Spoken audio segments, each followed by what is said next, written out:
sure you have many stories that you share with him, but I just wanted to share a few things that I go through with him. You may not know. When I was 17, I managed a car wash in College Point. One day, these two hot guys in uniform come walking in to get their car washed. John McCann and Steve. John and I started talking, and there was Steve with his big muscular arms folded, leaning on the ledge, not saying a word. I was like, wow, look at his arms. I looked at him, he was quiet. Boy, was I wrong. He was not quiet, definitely not. I got the complete opposite. Well, he walked out without saying a word, and yes, I chased after him and started talking to him. After talking for a while, he gave me his number. I didn't give him mine. He found the number to my job and called me the next day and asked if he could take me out, and I agreed. Well, our first date was 2 hours late.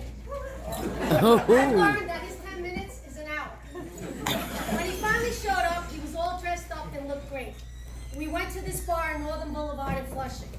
When he went to park the car in the front of the place, there was this big sign that said, "No parking anytime." I'm like, "You can't park here, you'll get a ticket." His response was, "Do you know who I am?" At the time, no, I did not know who he was. But as years went by, boy, did I get to know who Steve Damiani was. Steve is the craziest, toughest guy I have ever met in my whole life, with the biggest heart. He's a guy that has no fear. He's the nicest guy until you get him mad. Then you better run because he'll knock you out. He fought 10 guys at one time in Molly Bloom's and put them to shame. He knocked every one of them out cold. And that's just one story. Believe me, there's a lot more. Andy knows. The car went through the Molly Bloom's. He's definitely the guy you want in your corner because you know he has your back. Steve is the guy that something always happens to. I'm sorry, guys. He's like, I always say, he's my 5th child. When he comes home, he says, "You're not going to believe what happened to me." We all believe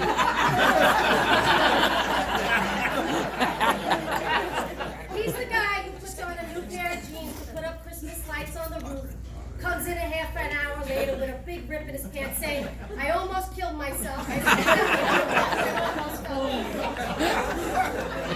He's the guy who takes all the dogs in the car to get bagels, then calls you up to bring his extra set of keys because the dog's locked in.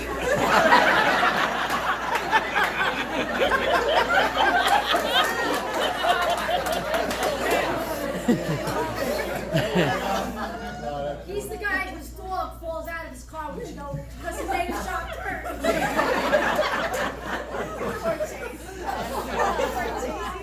He's the guy who tries to take a TV off the wall at Molly.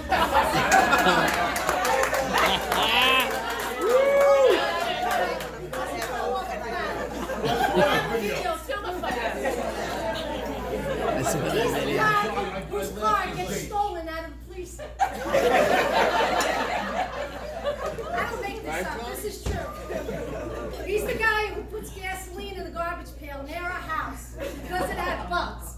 Lit it on fire to kill the bugs and sets our house on fire.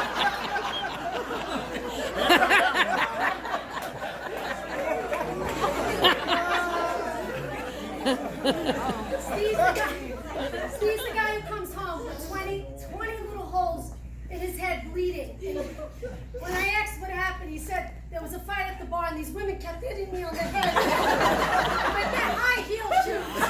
Oh my God!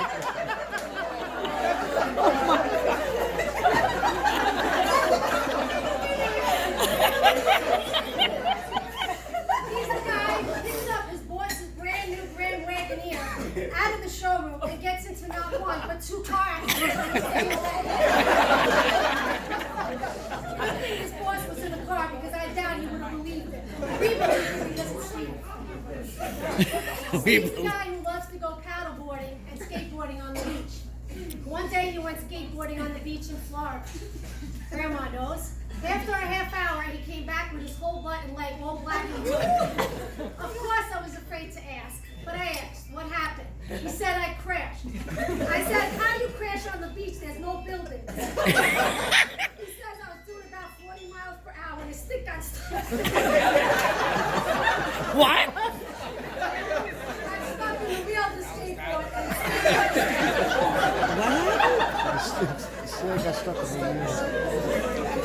flying off. Steve's the guy who gets home from the hospital from an operation on his shoulder and falls down the stairs in the car because one of the kids scared him.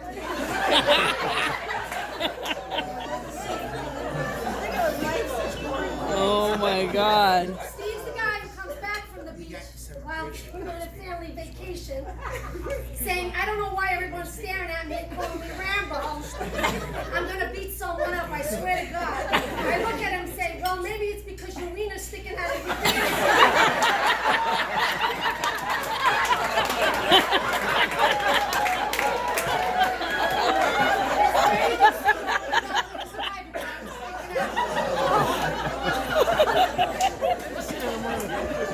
There's so many stories I can tell you. That's just some of them.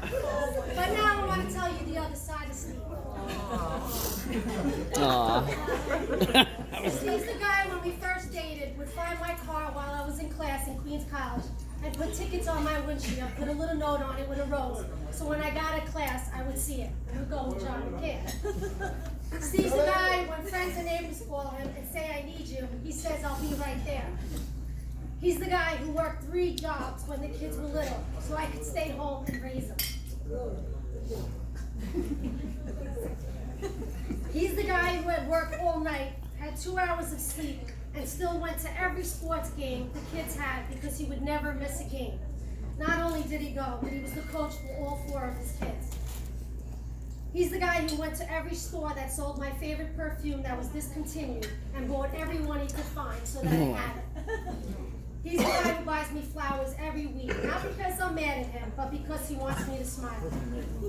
He's the guy who won tickets to anywhere around the world for winning a boxing match and gave them to a sick little baby so she could get treatment after he read an article about her in the newspaper.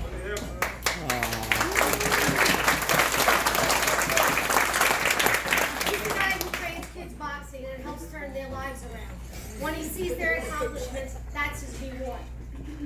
He's the guy who goes to church every Sunday. He may doze off while he's there. He's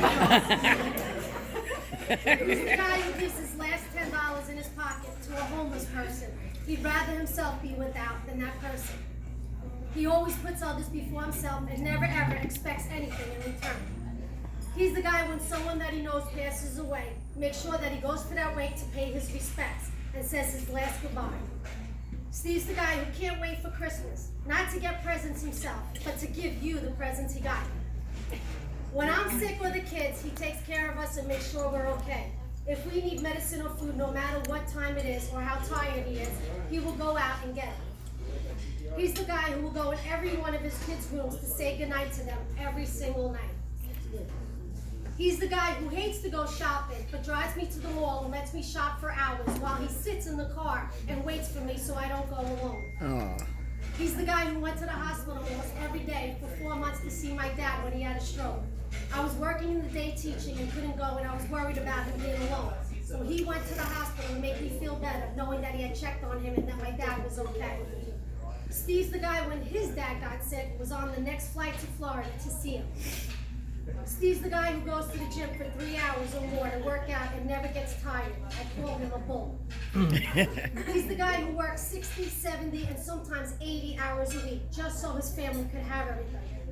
Steve and I used to watch the show Entourage. While watching that show, I saw an Escalade that I fell in love with. Well, the next day, that same truck was on my driveway with a bow on it. A couple of months ago, I broke my ankle bracelet and belly ring, and I told Steve. That night when I got home from work, Steve was waiting for me in the kitchen with a bag from our jeweler. He bought me a new ankle bracelet and belly ring. There are so many things I could tell you about Steve, but I'm sure you all know how amazing he is. Steve, you are the most caring, generous, loving, selfless person I know. You're true, loyal, and real. You would do anything for anyone, especially your friends and family. You live for today and never worry about tomorrow. There's days when I love you, and there's days that you drive me crazy. But there's no one else like you, and there's no one else I'd rather be with. So that question that you asked me over 36 years ago, do I know who you are? I can honestly say now, yes, I do. Here's to you, Steve. What a great person you are. Happy almost 60th birthday, and many, many more.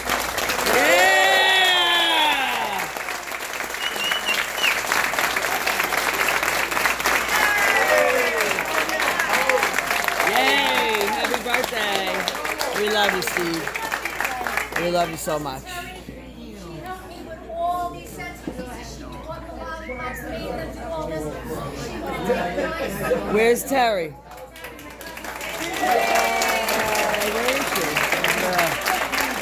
Terry, there she is.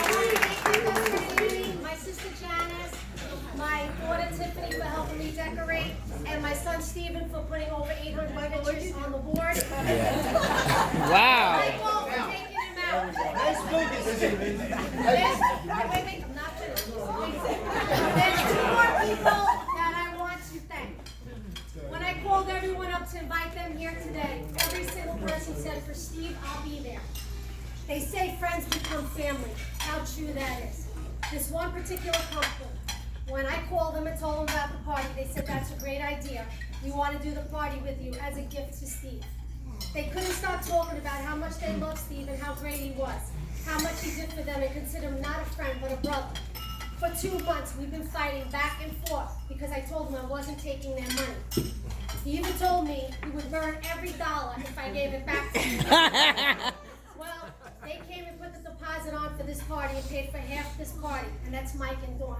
Yay! Where's Mike and Dawn?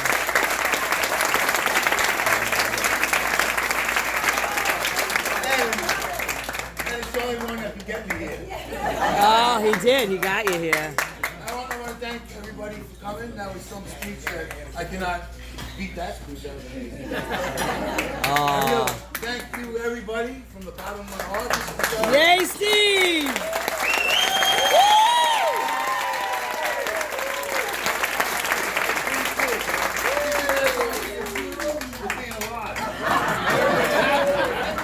Everybody's happy to tell stories. So, anybody got good stories? Tell them. That's it.